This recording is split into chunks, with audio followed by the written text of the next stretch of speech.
إن الحمد لله نحمده ونستعينه ونستغفره ونؤمن به ونتوكل عليه ونعوذ بالله من شرور أنفسنا ومن سيئات أعمالنا من يضلل الله فلا هادي له ومن يضلل فلن تجد له وليا مرشدا أشهد أن لا إله إلا الله وحده صدق وعده ونصر عبده وأعز جنده وهزم الأحزاب وحده لا إله إلا الله ولا نعبد إلا إياه لا إله إلا الله ولا نعرف إلا إياه مخلصين له الدين ولو كره الكافرون وأشهد أن سيدنا ومولانا ومعلمنا ومرشدنا ومخرجنا من الظلمات إلى النور محمدا عبده ورسوله أرسله الله بالحق بشيرا ونذيرا وداعيا إلى الله بإذنه وسراجا منيرا فقد بلغ الرسالة وأدى الأمانة ونصح الأمة وكشف الغمة فترك أمته على المحجة البيضاء ليلها كنهارها لا يزيغ عنها إلا هالك اللهم صل وسلم وبارك عليه وعلى آله وأصحابه وأزواجه وذرياته وأهل بيته أجمعين أما بعد فأعوذ بالله السميع العليم من الشيطان الرجيم بسم الله الرحمن الرحيم نون والقلم وما يسطرون ما أنت بنعمة ربك بمجنون وإن لك لأجرا غير ممنون وإنك لعلى خلق عظيم صدق الله العظيم رب اشرح لي صدري ويسر لي أمري واحلل عقدة من لساني يفقه قولي آمين يا رب العالمين. کل جو سانحہ ہمارے حجاج کے ساتھ ہوا یہ بدترین حادثات میں سے ایک ہے. آج تک ایک دن میں اتنے لوگوں کی شہادت وہاں پہ نہیں ہوئی. اس کی وجوہات پہلی بات تو یہ کہ یہ کوئی عذاب نہیں ہے. دوسری بات یہ کہ یہ کوئی سعادت بھی نہیں کہ آدمی جس کی تمنا کرے. یہ ہماری اپنی غلطیوں کا نتیجہ ہے.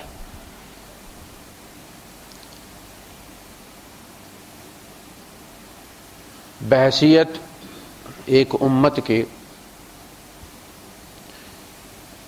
جو ڈسپلن ہمیں ہمارے نبی نے سکھایا ہے وہ ہماری زندگی کے کسی شعبے میں نظر نہیں آتا. صرف حج میں نہیں.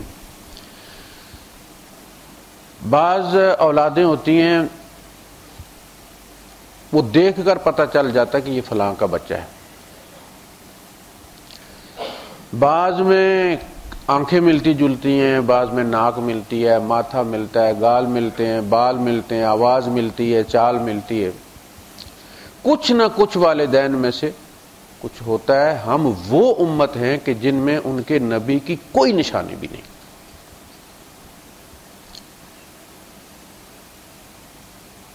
ایک صاحب نے کہا تھا، اور یہ تابعین کا دور تھا اور وہ صحابی تھے، اور انہوں نے کہا کہ اگر آج اللہ کے رسول صلی اللہ علیہ وسلم تمہارے اندر آ جائیں تو سوائے نماز کے کسی چیز کو نہ پہچانے. یعنی تم اپنے احوال میں اس نبی کی امت لگتے ہی نہیں. وہاں جن لوگوں نے حج کیا ہے،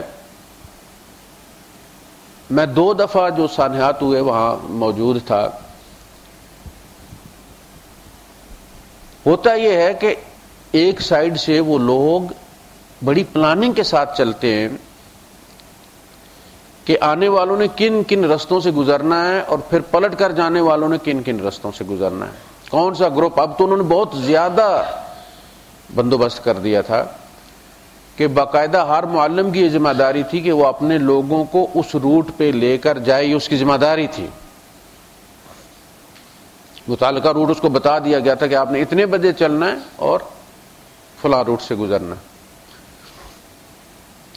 اچھا جو کنکریاں مار لیتے ہیں انہیں بہت آگے جا کے پھر پل سے نیچے اتر کے پھر ٹرن کرنا ہوتا ہے، بہت آگے جا کے تقریباً 2 میل 3 میل کا چکر بن جاتا ہے۔ اب لوگوں کو جلدی ہوتی ہے، اور خاص کر جو افریقن لوگ ہیں وہ تو طاقت جمع قانون والی بات ہے، وہ طاقت سے ہر مسئلہ حل کرنا چاہتے ہیں، سعی میں بھی، طواف میں بھی، رمی جمار میں بھی، اور وہ گروپوں کی شکل میں جیسے کالی آندھی آتی ہے اس طرح چلتے ہیں، اور آوازیں ایسی منہ سے نکالتے ہیں کہ پتہ چلتا ہے دور سے کون آ رہا ہے۔ تو غریب لوگ جو کمزور ہوتے ہیں وہ تو دائیں بائیں ہو جاتے ہیں۔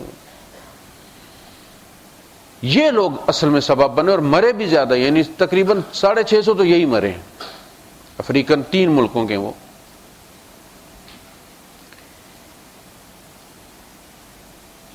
انہوں نے یہ سوچا کہ اتنا آگے کون جا کے پلٹے بھائی، اور انہوں نے وہیں سے رخ کر لیا پیچھے کی طرف۔ اب آگے سے آپ اندازہ کریں 40 لاکھ لوگ ہیں، اور ایک سیلابی ریلا انسانوں کا آ رہا ہے، کسی انسان کے بس میں وہ اپنی مرضی سے نہیں چل رہا ہوتا بندہ، وہ پچھلوں کے دھکیلے سے چل رہا ہوتا ہے، وہ رکنا چاہے بھی تو نہیں رک سکتا، رک کے کسی کو اٹھانے کے لیے جو بھی جھکا ہے پھر اٹھ نہیں سکا۔ ایک دفعہ ایسا ہوا کہ خاتون تھی، چیخوں کی آواز آ رہی تھی، پتہ چل رہا تھا کہ کوئی خاتون کچلی جا رہی ہے، تو میرے ساتھ جو صاحب تھے وہ کافی لمبے دڑنگے تھے، تو میں نے ان سے کہا کہ یار تھوڑی سی سپیس بناؤ، آگے کوئی عورت گری ہوئی ہے اس کو۔ اب اس میں جھکنا اپنی موت کو دعوت دینے والی بات ہے۔ آپ جب جھکتے ہیں نا تو آپ کے اوپر لوگ ایسے آ جاتے ہیں کہ پھر آپ کو اٹھنا نصیب نہیں ہوتا، وہ آپ کو بالکل رول کر لیتے ہیں نیچے، اور ان کو پتہ ہی نہیں ہوتا، یعنی وہ مرضی سے نہیں کرتے، وہ دھکیلے جا رہے ہوتے پیچھے سے۔ رکنے والوں کو باقاعدہ لوگ دھکا دیتے ہیں، پھر انہیں نہیں پتا کہ کیوں رکا ہے۔ عورت تھی تو انہوں نے تھوڑا سا زور لگا کے پیچھے روکنے کی کوشش کی، تو سپیس اتنی بنی کہ مجھے وہ اتنا گیپ بنا کچھ 6 انچ کا 1 فٹ کا، کہ جس میں مجھے نظر آ گیا کہ عورت ہے اور وہ بیچاری اٹھنے کی کوشش کر رہی ہے۔ تو میرے پاس بھی جھکنے کا مجھے پتا تھا، چونکہ مجھے تجربہ تھا وہاں کے حالات کا، تو جھکنے کی تو میں نے بالکل کوئی رسک لیا ہی نہیں۔ اس کی چوٹی اوپر تھی نا گوت، میں نے اسی کو ہاتھ ڈال کے تو اس کو پھر پکڑ لیا، وہ کافی دور تک وہ گھسٹتی چلی گئی اسی گت کے زور پر، اور پھر دوسرے ساتھیوں نے ساتھ سے اس کے بازو پکڑ لی ایسے کر، اور وہ اٹھا کے بچ گئی۔ وہ پھر جب بندے گر جاتے ہیں تو پیچھے والے ان کے اوپر چڑھتے چلے جاتے ہیں۔ اب یہاں بھی یہ ہوا کہ لوگ بے ہوش تھے اور انہوں نے سمجھا کہ مر گئے، ان کے اوپر پاؤں رکھ کے دوسری طرف انہوں نے چھلانگیں لگانے کی کوشش کی۔ یہ بد نظمی ہمیں ہماری زندگی کے ہر شعبے میں ملتی ہے۔ ہم کسی ملک میں بھی چلے جائیں پہچان لیے جاتے ہیں کہ یہ مسلمان۔ میں نے جاپان میں دیکھا، جاپان والوں میں بہت اچھی صفات ہیں ان میں، یعنی صرف کلمہ پڑھنے کی دیر ہے، مسلمان ہی ان میں موجود ہے۔ جو مسلمان کی صفات بیان کی گئی نا وہ موسٹلی ان لوگوں کے اندر ہیں، کلمے کی کمی ہے، اور ہمارے اندر صرف کلمہ ہی ہے، ہم نے صرف باہر بورڈ لگایا ہوا، اندر کچھ نہیں ہے۔ سگنل ہے، سڑک پہ کوئی بھی نہیں ہے، آپ کا سگنل ریڈ ہے، آپ نہ جائیں، قانون یہ کہتا، اصول یہ کہتا، ہم یہاں چلے جاتے ہیں، لیکن گاڑی کوئی نہیں، نکل جاتے، ہمارا کسی نے کون سا چالان کرنا ہے۔ اچھا وہ ایک تو نے نیکی اور بدی، ثواب اور عذاب، جنت اور جہنم کا کوئی مسئلہ نہیں، وہ کہتے ہیں کہ یہ کام اچھا ہے تو یہ ہونا چاہیے چاہے ثواب ہو یا نہ ہو۔ یعنی اچھائی اصلاً اس چیز کی حقدار ہے کہ اس کو اچھائی کے طور پر اختیار کیا جائے، پھر وہ آپ کی عادت بن جاتی ہے۔ عادت سے جان نہیں چھڑائی جا سکتی، عبادت سے چھڑائی جا سکتی۔ کسی وقت آپ کا موڈ نیکی کا نہیں بھی ہوتا، یار بہت کی ہوئی ہے، تو پھر آپ وہ کام نہیں کرتے، لیکن جب وہ آپ کی عادت بن جاتی ہے۔ ایک جمگٹھا ہوتا ان کا کھڑا سگنل کے اوپر، ہمارے دوست تھے اسلم صاحب،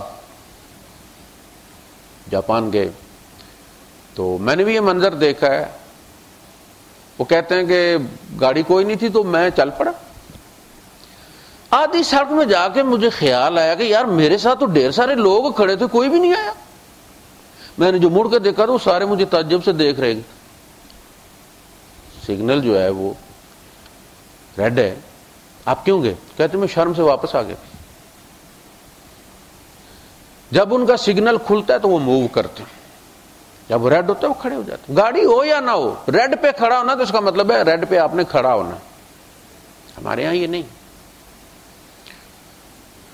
آپ پاکستان جائیں، وہ ریڈ کو جب جمپ کرتا ہے آپ کو لے کر جانے والا تو آپ اسے کہتے ہیں یار سگنل ریڈ تو کہتے کوئی گل نہیں جی، یہاں سب چلتا ہے، باہر سے آئے اس لیے تکلیف ہو رہی ہے. آپ یہاں ہر بندہ جمپ کرتا ہے. تو یہ جو نظم و ضبط ہے یہی انسان اور حیوان میں فرق کرتا ہے. میں نے منظر کشی کی، وہ جو منظر ہوتا ہے نا وہاں، وہ یہی ہوتا ہے کہ جیسے آپ نے وہ وائلڈ لائف کی وہ ڈاکومنٹری ہوتی ہے جس میں وہ دکھاتے ہیں کہ بھائی وہ جب ایک طرف خشک سالی ہو جاتی ہے، گھاس ختم ہو جاتی ہے، تو یہ جو جنگلی بھینسے ہوتے ہیں بڑے سینگوں والے، یہ پھر دریا کراس کر کے دوسری طرف جاتے ہیں جہاں گرینری ہوتی ہے. انہیں وہ دریا کراس کرنا ہی پڑتا ہے. وہاں گھاس ہو تو وہ نہیں کرتے کیونکہ اس دریا میں خطرہ بہت ہے. بڑے بڑے مگرمچھ ہیں، چیتے بیٹھے ہوتے ہیں ان کے انتظار میں، وہ بھی تو قحط سالی کا شکار ہوتا اور وہ لپیٹ لیتے ہیں. یعنی ایک اٹھتا ہے مگرمچھ اور پورے بیل کو وہ لپیٹ لیتے ہیں. اس طرح چیتے مگرمچھوں سے بات جائے تو کنارے پہ چیتے ان کا انتظار کر رہے ہوتے ہیں.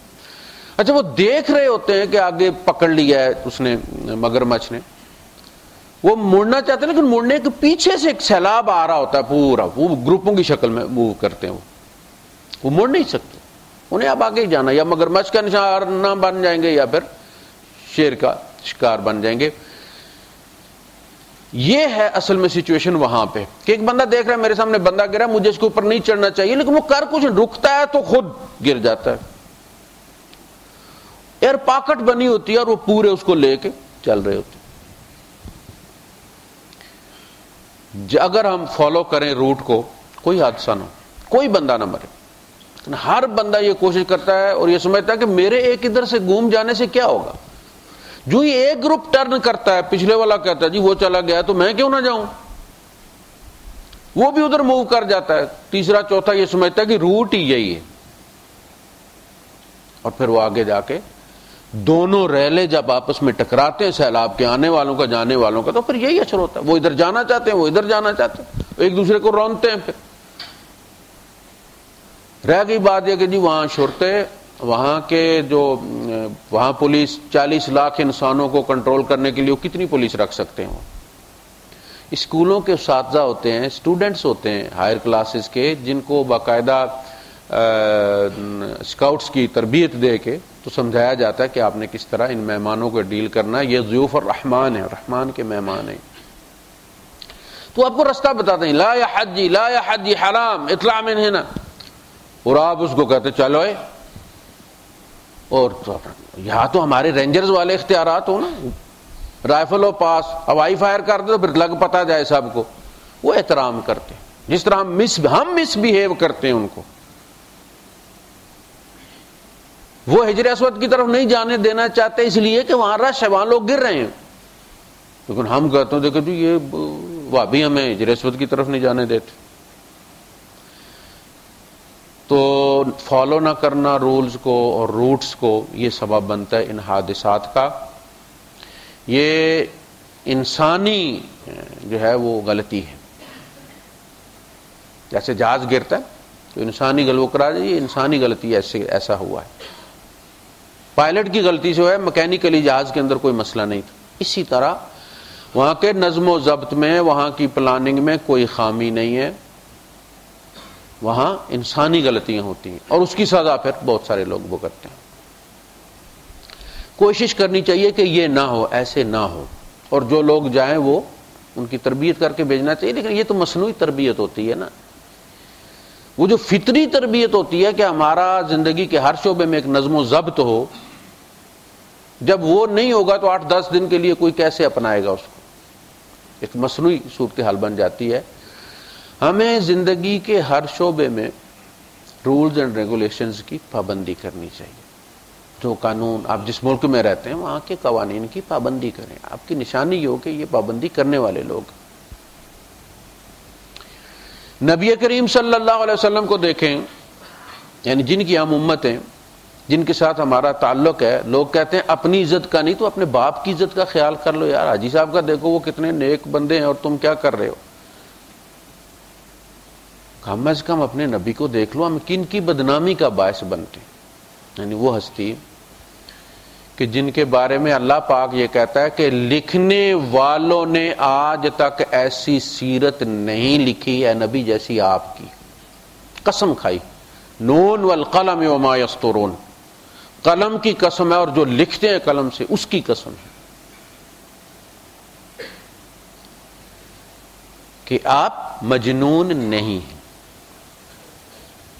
وہ کہتے تھے کہ جی ان کو جن چڑھ گیا، کسی نے جادو کر دیا، یا جنون لاحق ہو گیا. جنون لاحق اس کو کہتے ہیں کہ جن چڑھ جائے، دماغ پھیر دے اس کو. یہ جن سے اصل میں جنون کا لفظ بنا. ہمارے یہاں چونکہ جو بھی الٹی سیدھی حرکتیں کرتا ہے اس کو کہتے ہیں جی جن چمڑ گیا جی، اسی سے پھر مجنون بن گیا. پہلی بات یہ کہ آپ مجنون نہیں ہیں. دوسری بات یہ، اس کی دلیل یہ ہے کہ جو مجنون ہوتے ہیں ان کی کسی نیکی کا کوئی اجر نہیں لکھا جاتا اور بدی کا کوئی گناہ نہیں لکھا جاتا. پاگل ہے تو نماز میں امام صاحب کھڑے اتنی دیر میں وہ 3 رکعتیں پڑھ لیتا ہے. امام صاحب کو پتہ پاگل ہے، لگا ہوا اپنی دن میں، کھڑا ہوا ہماری صف میں ہے لیکن وہ اپنی دنیا میں ہے. وہ بھی نہیں کہتا تمہاری نماز ٹوٹ گئی ہے. انہیں پتہ ہے کہ اس کو نماز ٹوٹنے یا نہ ٹوٹنے سے کوئی فرق پڑنے والا نہیں ہے. یہی حال بچے کا ہے. باپ قیام میں ہوتا ہے، بچہ اتنی دیر میں رکوع بھی کر لیتا ہے، سجدہ بھی کر لیتا ہے، اس درمیان بولتا بھی رہتا ہے، دیکھتا بھی رہتا ہے دائیں بائیں. مولوی صاحب کو بھی پتہ ہے، اس کے باپ کو بھی پتہ ہے، باقی لوگوں کو بھی پتہ ہے کہ اس کی نیکی لکھی نہیں جا رہی. تو جو مجنون ہوتا ہے وہ اگر نماز پڑھ بھی لے تو اس کا اجر کو نہیں لکھا جاتا، نہ پڑھے تو اس کا گناہ نہیں لکھا جاتا. کسی نے نہیں پڑھی، وہ پڑھنے کے قابل ہی نہیں ہوتا تو اس کا اجر کوئی نہیں ہوتا. ان لک لاجرا غیر ممنون، جبکہ آپ کا تو وہ اجر ہے جو کبھی ختم ہونے والا ہی نہیں. آج ہم جو بھی نیکی کرتے ہیں، جو بھی عبادت کرتے ہیں، قیامت تک آنے والے جو بھی کرتے رہیں گے، وہ سارا اس میں نبی کریم صلی اللہ علیہ وسلم کا حصہ ہے. آپ ہماری اذانوں میں بھی شریک ہیں، ہماری نمازوں میں بھی شریک ہیں. اس میں جس طرح ہماری نیکی کا ہمارے والدین کو اجر ملتا ہے اس لیے کہ جسمانی طور پر ہم ان کی ایکسٹینشن ہیں، اسی طرح ہماری نیکی کا ہمارے نبی کو حصہ ملتا ہے اس لیے کہ روحانی طور پر ہم نبی کریم صلی اللہ علیہ وسلم کی اولاد ہیں. وازواجہ امہاتہم سے پہلے محذوف ہے وہو ابوہم. النبی اولا بالمؤمنین من انفسہم، نبی مومنوں کو اپنی جان سے بھی زیادہ آگے ہیں، زیادہ عزیز ہیں. ایک بات یہ تمہاری طرف سے، یہ ایمان ہے اصل میں کہ پاس کچھ نہیں ہے اور نبی کریم صلی اللہ علیہ وسلم کے سامنے کھڑے ہو گئے ہیں غزوہ احد میں، اور حضور کو پیچھے چھپایا ہوا، حضور پیچھے سے جھانک کر دیکھنے کی کوشش کرتے ہیں اور کہتے ہیں کہ اللہ کے رسول تیر آ رہے ہیں، آپ میرے پیچھے رہیے، اور ان کا بدن چھلنی ہو گیا تیروں سے. اپنی جان آگے کھڑی کی ہوئی. تمہاری طرف سے ایمان ایسا ہونا چاہیے کہ نبی تمہیں اپنی جانوں سے زیادہ عزیز ہو، اور نبی کی طرف سے نبی تمہاری جانوں کا تم سے زیادہ مالک ہے. لوگوں، ایمان والوں کے لیے جو نبی پر بحیثیت رسول ایمان لائے ہیں، ان کی جانوں پر ان کے نبی کا ان سے زیادہ حق ہے. ما کان لمؤمن ولا مؤمنۃ، کسی مومن کے یہ شایان شائن نہیں ہے، اسے لائق نہیں ہے، اس کے لیے جائز نہیں ہے. اور نہ کسی مومن، آپ دیکھیں مومنوں کو کہہ کہ اللہ پاک مومنات اس میں شامل کر لیتا ہے، یا ایھا الذین آمنوا کتب علیکم الصیام، اے ایمان والو تم پر روزے فرض کیے گئے. ایمان والیوں نہیں کہا گیا، وہ اس کے تابع ہیں، لیکن یہاں نکھیڑا گیا ہے. وما کان لمؤمن ولا مؤمنۃ، نہ کسی ایمان والے مرد نہ کسی ایمان والی عورت کا کے لیے یہ جائز اگر اس میں ایمان ہے، اذا قضى اللہ ورسولہ امرا ان یکون لہم الخیارہ، کہ جب اللہ اور اس کا رسول ان کی زندگی کے بارے میں کوئی فیصلہ کر دیں تو ان کے پاس کوئی اختیار باقی رہے. ایمان نام ہی اختیار کے سبمٹ کرنے کا. اگر یہ اختیار سبمٹ نہیں کیا کہ اللہ تو اور تیرا رسول ہمارے بارے میں جو بھی چاہیں فیصلہ کر سکتے ہیں، بالمکرہ والمنشط، ہمیں وہ ناپسند ہو یا پسند ہو، ہمارا نفس اس کو ناپسند کرے تو بھی ہم اسے مجبور کریں گے آپ کی اطاعت پر، اور ایمان کے لحاظ سے وہ ناپسند نہیں ہونا چاہیے. لیکن طبیعت ہوتی ہے نا انسان، بندہ گرمی میں روزہ رکھتا ہے تو تکلیف ہوتی ہے بندے کو، وہ تکلیف فطری چیز ہوتی ہے، اور تکلیف سے انسان کا جو ہے وہ اکراہ کرتی ہے اس کی طبیعت، اس کو اوائڈ کرنے کی کوشش کرتی ہے.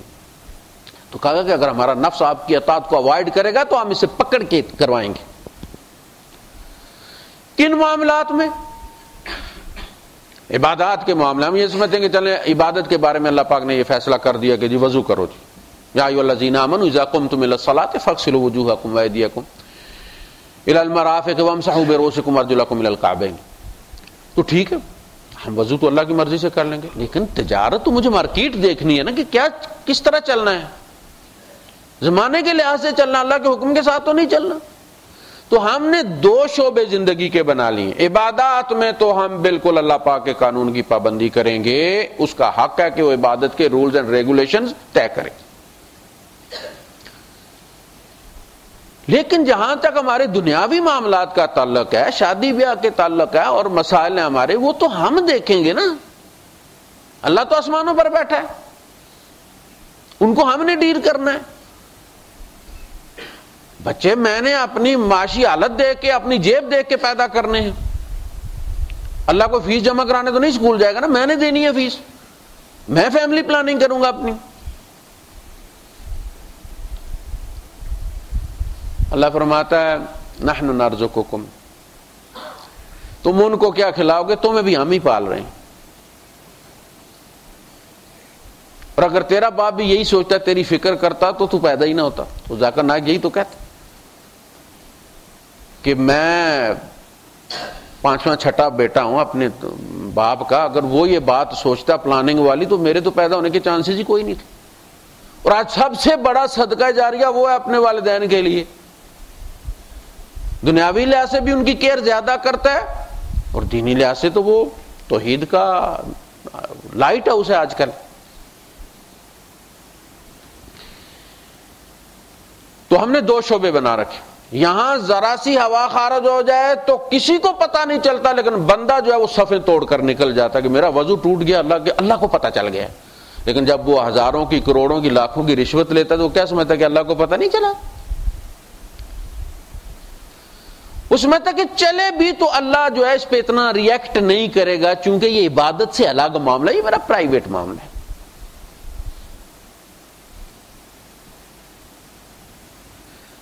تو حج پہ بلا کے یہ بھی کہا جاتا ہے نا کہ آپ انڈر شیو بھی نہیں کر سکتے. سمجھ لگی بات؟ آپ کو یہ بتایا جاتا ہے کہ تیری زندگی، پرائیویٹ پارٹس آف باڈی یہی ہوتے ہیں نا. اللہ پاک نے کہا یہاں بھی میرا حکم چلتا ہے. یہی سمجھانے کے لیے تمہیں وہاں بلایا GHQ میں کہ زندگی ہے، کوئی عبادت وہ ہوتی ہے جو سال میں ایک دفعہ ہوتی، رمضان ہے، روزے ہیں. ایک وہ ہے جو کسی پر ہوتی ہے، کسی پر نہیں ہوتی. زکوٰۃ کسی کو زندگی بھر دینے کی کے حالات نہیں ہوتے. ایک وہ ہے جو ہم 5 ٹائم کرتے ہیں، نماز. ایک وہ عبادت ہے جو اللہ پاک یہ کہتا ہے کہ زندگی میں اگر تم کر لو اسے اس طرح جس طرح اللہ نے قوانین بنائے، سوچ سمجھ کے کر لو، زندگی میں ایک حج کافی ہے، ایک خوراک کافی ہے اس کی، ایک تو ہمارے یہاں جو مسئلہ ہوتا ہے وہ جو حج کرنے والے نا نفلی، وہ بھی اس کا سبب بنتے ہیں. بھائی آپ کا فرض حج ہو گیا نا، عمرے کرو، تسلی کے ساتھ عبادت کرو، طواف بھی تسلی کے ساتھ کرو، سعی بھی تسلی کے ساتھ کرو، رہائش کا بھی اتنا مسئلہ نہیں ہوتا، خرچہ بھی تھوڑا ہوتا ہے. فرض حج جو تھا وہ ہو گیا ہے، نفلی حج اصل میں وہاں رش بڑھانے والی بات ہے. اور آپ اس نفلی حج سے جو اس کا پیسے جو باقی بچتے ہیں آپ عمرہ کریں، پیسے بچتے ہیں جو باقی وہ یتیموں کی کفالت کریں، ان کی فیس دیں، غریبوں کو دیں، ان کی دوائیوں کے لیے دیں، کسی مقروض کو دیں، اس کی جان چھڑائیں، کسی کی بچی بھی آنے والی ہے اس میں اس کی مدد کریں. اگر رب کی رضا چاہیے، اگر وہ سٹار ہیں، سب انسپیکٹر ہے، پھر انسپیکٹر ہے، پھر ڈی ایس پی ہے، پھر ایس ایس پی ہے، یہ اگر بننا آپ نے وہ الگ بات. حج ایک ہی زندگی میں کافی ہوتا. اگر حج کو حج سمجھ کے کرے تو وہاں یہی بتایا جاتا. بندہ کہتا ہے جی یہ میری بیوی ہے، میرا آرڈر چلے گا، وہاں پابندی لگا دی جاتی. بتایا جاتا ہے کہ نکاح کے بعد بھی ہم چاہیں تو روک سکتے ہیں، یہ ہماری بندی ہے جو ہم نے تمہیں دی ہے. شی از لائسنس ٹو یو. وہ ایسی ہے جیسے آپ کو کوئی اکاؤنٹ بناتے ہیں، آپ کے پاس اس کی ملکیت نہیں ہوتی، وہ آپ کو لائسنسڈ کیا جاتا ہے، but its ownership remains with Allah سبحانہ و تعالی. وہ اللہ کی بندی ہے، اس لیے نکاح میں ایک خاص جملہ کہلوایا جاتا ہے. اور اگر بندہ بھول جائے تو وہ جو نکاح پڑھانے والا ہے دوبارہ کہتا ہے ایسے نہیں ایسے، کہتا ہے نال حکم شریعت دے. قبول کیا میں نے، سمجھ لگی بات کو؟ صرف یہ کہنا قبول کیا کا مطلب یہ ہوا کہ اوپن میں نے قبول کیا، اب یہ میری غلام ہے، نہیں. جو شریعت کے قانون ہیں انہی میں یہ تیری تابع ہے، یہ تیری غلام نہیں. ہر کام تو نہیں کروا سکتا، لمٹس. شریعت جو کہے گی وہ وہاں تک وہ تیری پابند ہے. اخلاقی معاملات میں یہ اس کی مہربانی کہ وہ تیری کو مدد کر دے اور تجھے اس کا شکر گزار ہونا چاہیے. یہ اس کی ڈیوٹی نہیں تھی، اس نے تیری مدد کے لیے کی ہے، تیرا ہاتھ بٹایا ہے. تو آپ کے لیے آج ہم جتنی بھی عبادات کرتے ہیں، جو بھی کرتے ہیں، اس میں نبی کریم صلی اللہ علیہ وسلم کا حصہ ہے. وَإِنَّكَ لَعَلَىٰ خُلُقٍ عَظِيمٍ، یعنی یہ کمال کی بات ہے. میں اس لیے کہا کرتا ہوں یہ جو انبیاء ہوتے ہیں نا، یہ آتے ہیں دنیا میں ہماری ہدایت کے لیے آتے ہیں، ہمارے ساتھ ان کا تعلق نہیں ہوتا. یہ اس دنیا کے بندے ان معنوں میں نہیں ہوتے، یہ دنیا کے بندے ہوتے ہی نہیں، دنیا میں بھیجے جاتے ہیں. ہم میں پیدا کیے جاتے ہیں اس لیے کہ وہ ہمارے احساسات سے آگاہ ہوں. وہ ہماری زبان بولتے ہیں، ان کی اولادیں ہوتی ہیں، والدین ہوتے ہیں، پریکٹیکلی وہ بتاتے ہیں کہ اولاد کے ساتھ اس طرح ہونا چاہیے، بیویوں کے ساتھ اس طرح ہونا چاہیے، والدین کے ساتھ اس طرح ہونا چاہیے. یہ شادیاں کر کے بیویاں رکھ کے جبرائیل اگر آ جاتے زمین پر، بندے بن کے آئے تھے نا حدیث جبریل میں، اسی طرح وہ بندے بن کے آ بھی جاتے تو شادی نہ کر سکتے. وہ ساری زندگی اس طرح نہیں گزار سکتے ہو انسان بن کر، فار دا ٹائم بینگ وہ بنتے. شادی کر لیتے بچے نہ ہوتے.